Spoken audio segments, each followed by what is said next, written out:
की आमच्यासारखी तृतीयपंथी व्यक्ती या आंदोलनात सामील होते, तर तुम्ही का होत नाही? तुम्ही तर पोट भरायचं मुश्किल नाही आहे, कारण एक टाळी वाजवलं तर कोण पण आम्हाला तुमच्या दारात आलं की तुम्हीच आम्हाला देताय. पोलिसांना एकच मला प्रश्न विचारायचा आहे की जर तुमची स्वतःची आई, बहीण, मैत्रीण तिथं असली असती, तुम्ही हे केलं असतं काय? पासून मी या परीक्षेची तयारी करते, तर हा खूप मोठा संघर्ष आहे हे मी स्वतः अनुभवलं आहे. आणि जेव्हा की स्टेटस आणि स्टोरी लावल्यावर काय होत नाही, फक्त तुम्हाला आवाज उठवावा लागेल. जर तुम्ही आज आवाज उठवला नाही तर भविष्यात तुमचा आवाज घशातून बाहेर यायच्या आधी तुमचा गळा दाबण्याचा प्रयत्न तर आत्ताही करत आहेत आणि भविष्यात याच्यापेक्षा जास्त करतील. माननीय धर्मेंद्र प्रधान त्यांनी जबाबदारी व नैतिकतेवर राजीनामा दिलाच पाहिजे व मोदीजींनी हा राजीनामा स्वीकारला पाहिजे. मला सरकारला एक विचारायचं आहे, आम्ही सरकारला निवडून कशासाठी दिले? आमचे प्रश्न सॉल्व्ह करायला.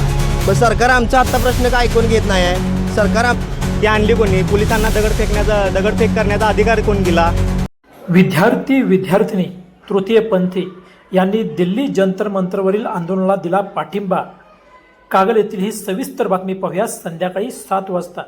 यासाठी news great Maharashtra channel like करा, शेअर करा, सबस्क्राईब करा.